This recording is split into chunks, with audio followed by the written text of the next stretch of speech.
Yay, and I think we're live, finally. So sorry about that, everyone. I'm just going to quickly double check on my phone that we are live and everything is working.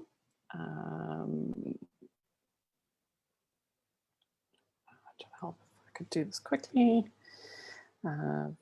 Or if someone wants to telegram me from my team and let me know that I actually am live, that would be amazing as well. Okay, thank you, Adrian. So yay, we're live in the VA Empowerment Pricing Group, VA Empowerment Circle, where I'm going to be talking about pricing today. It's one of the biggest issues that we have with virtual assistants, particularly in South Africa, because we're in a currency which is completely different to everyone else in the world, is that pricing often becomes a bit of an issue. And it's one of the biggest questions that most people have when they're first starting out to become a virtual assistant, is figuring out how to work out your pricing. Up until last year, I had worked on a system which I thought was working for me until I discovered a new way of doing it, and a new way of really taking into account what it is that I actually want to make from my business. There's a bit of a joke that what happens with a lot of entrepreneurs is that you end up buying yourself a job. And yes, that's exactly. Often you are setting up a business and you are just over broke all of the time. And you are investing more money and more time into this business when all it is a job and you're paying for it. And so I think one of the biggest things to realize with any business actually, but particularly with a virtual assistant business or any service-based business where you are talking about essentially changing time for money. There's no real product, and it's always becomes a lot harder to figure out how to price your services. Until recently, I always said, work out how much time you have available to work in hours, then work out how much it costs you to be in that job, and take the minimum amount take that amount of money that it costs you to be in the job and divide it by the number of hours that you have available, and that is how much you should be charging per hour. The problem that I've realized with that is it doesn't take into account quite a few of the other things that do factor into what it costs to be in the job, and it often is something that gets overlooked. And so I wanted to go through some of those things to make sure that you are in a place where you are able to understand exactly how much it is costing you to be where you are, but also to make sure that you are making enough money for the business to be viable. So I wanted to share with you some of the things that it's worth factoring in when you are working out what are your monthly costs to do your job. And like the normal things sort of often come to mind if you work outside of your home, if you go to a co-working space or something like that, you factor in that rent, and you might factor in your data that you're buying, or you may even add in things like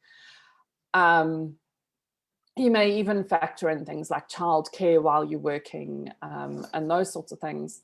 But sometimes we tend to forget about the other things that it costs us to have our job. Things like having a computer and needing to probably upgrade your computer or purchase a new computer at some point. So although that's not a monthly expense, it is something that you should be factoring into what your costs are. You also want to look at things like your contribution to the family. So for example, although in our household, our family can survive off my husband's income, we know that in order for us to live the lifestyle that we prefer, we need to get a certain amount of money from my income in order for us to sustain that level of living. And it's important to factor that in, because if you're working hours and hours away from home, it's probably going to be costing you in childcare. It's certainly going to be costing you in stress. And those sorts of things need to factor into what you are including in your monthly expenses. The other things are things like rent and water and electricity and all of those sorts of things. And they can all be factored in to what you are including in that. So once you've got what your expenses are, and what I would do is literally go through every single expense that you can think of that is in some way related to you doing your job. Think about things like paying for your Google workspace account, paying for domains, paying for hosting, paying for your website, paying for upgraded accounts, whether you are using email marketing or social media scheduling services. Think about everything that you pay a license for. So if you have a website, there may be plugins that you are paying licenses for, or you're paying an ongoing fee to your web developer in order to have access to all of that. Things like your password manager, if you are doing graphic design, you may be paying for licenses and programs.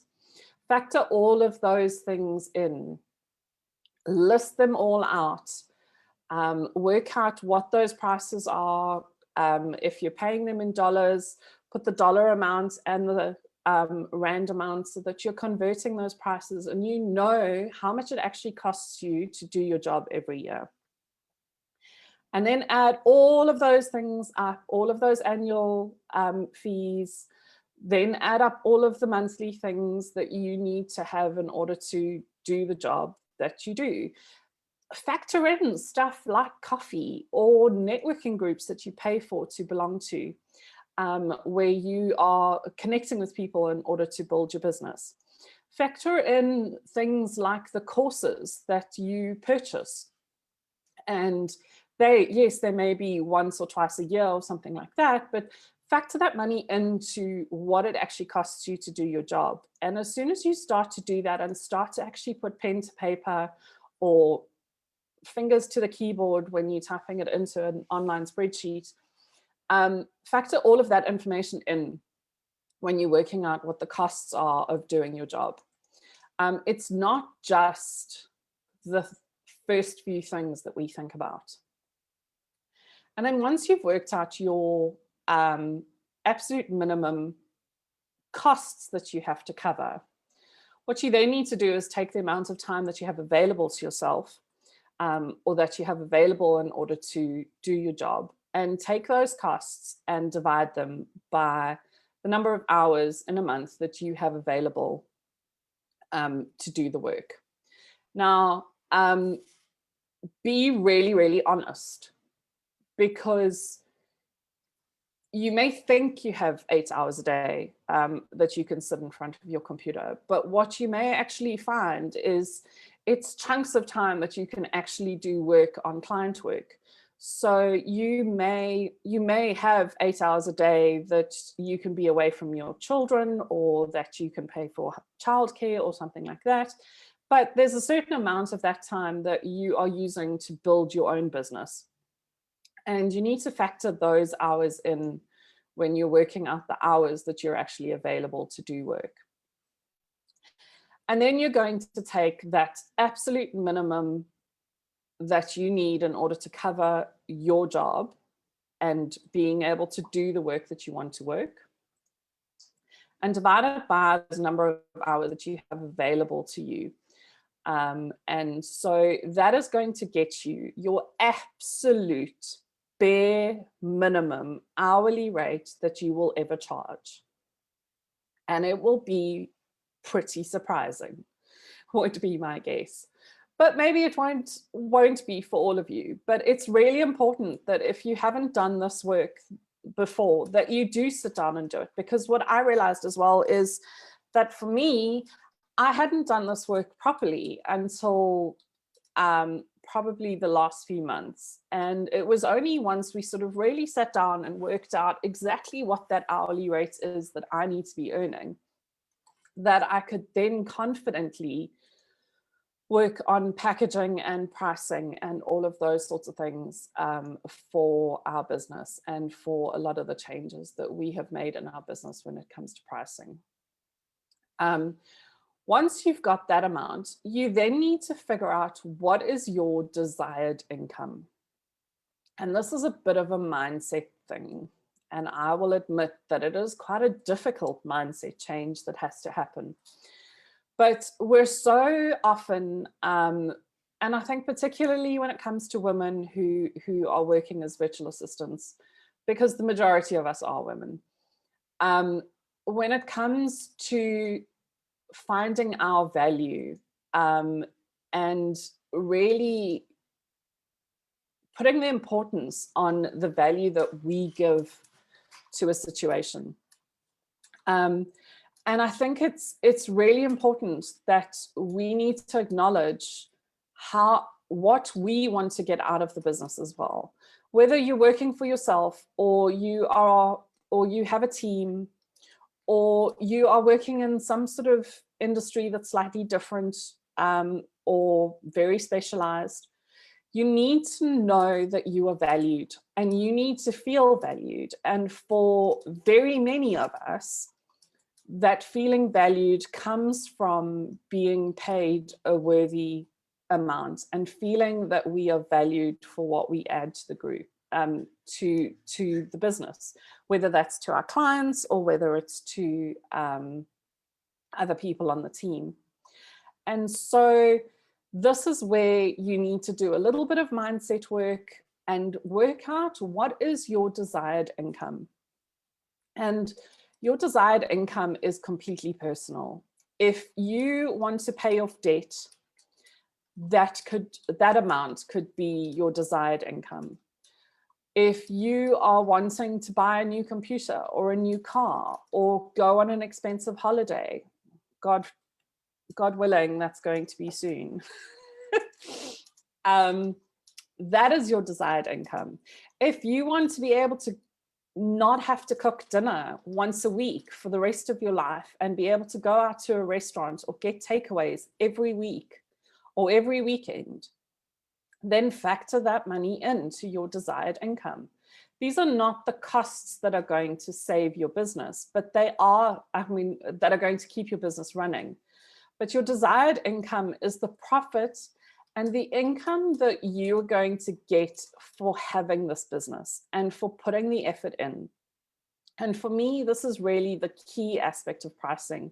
And it's something that I quite literally only learned to do at the end of last year.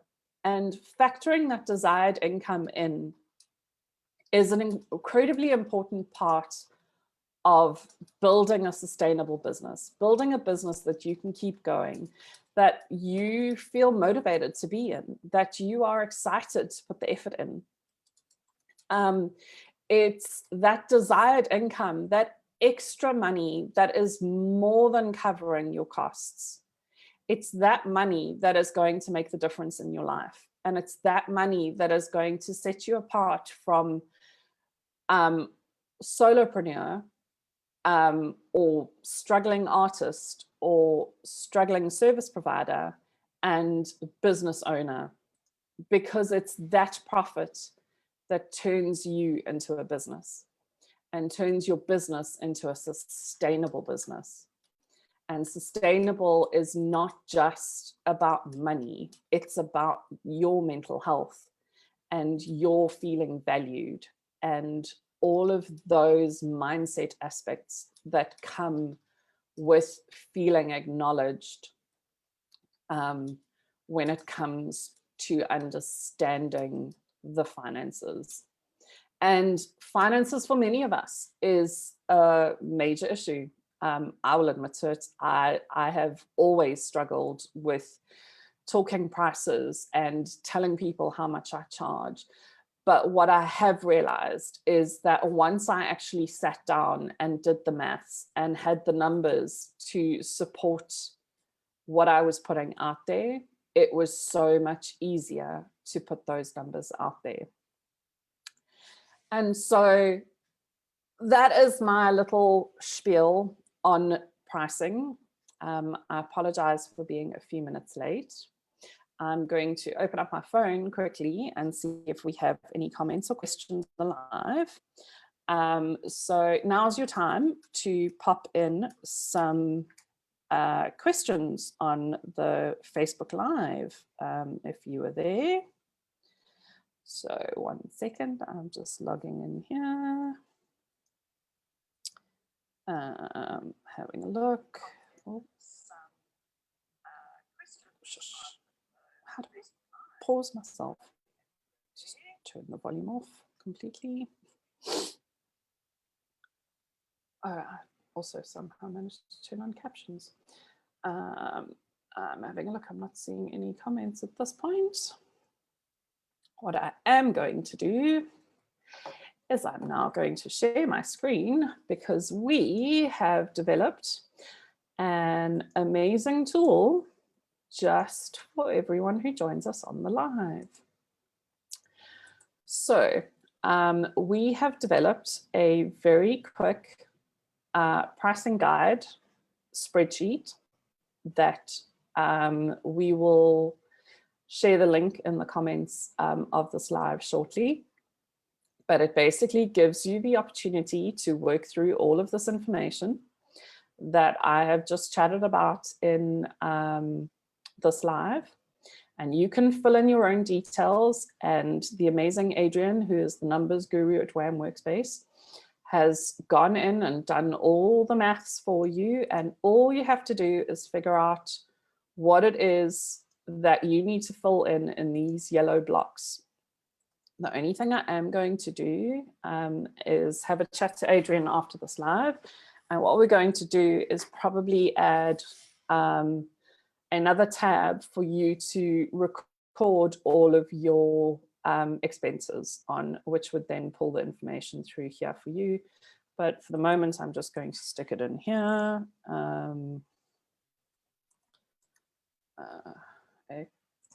Expenses record. Knowing Adrian, she's probably watching this and will sort this all out while I'm busy on the live.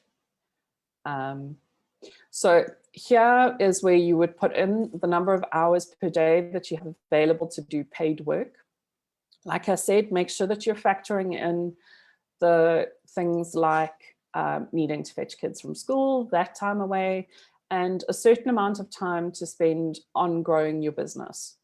So that is your hours per day. You'll stick your expenses in here, and that will be worked out properly. And you'll see here that it will then work out your expenses per hour, per week, and per month.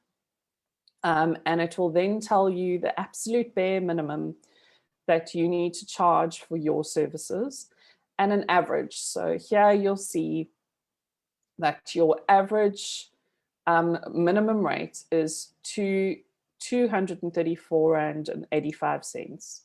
You'll then come across to the pricing guide tab, and you'll see here again, you only fill in the blocks with the yellow, and you will put in the number of hours that you want to work. It will work out your hourly rate.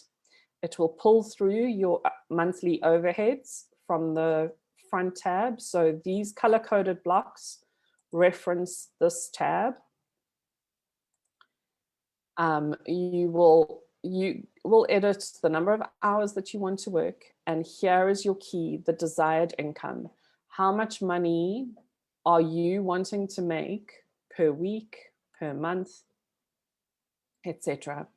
So you have the desired income here and the number of weeks.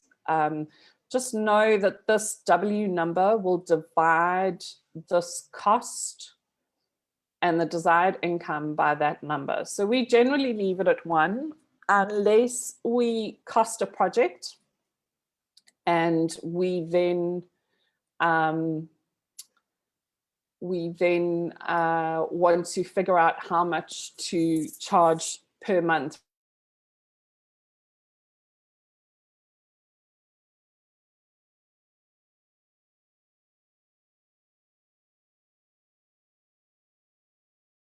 For example, for that project over, give us the this number divided.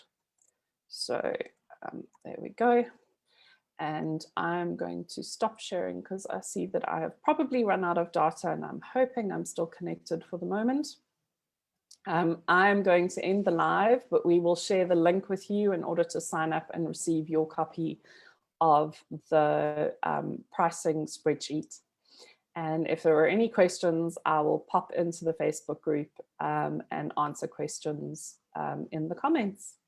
I look forward to seeing you all again next week, and do let me know what topics you'd love me to cover. Have a great day and we'll chat soon.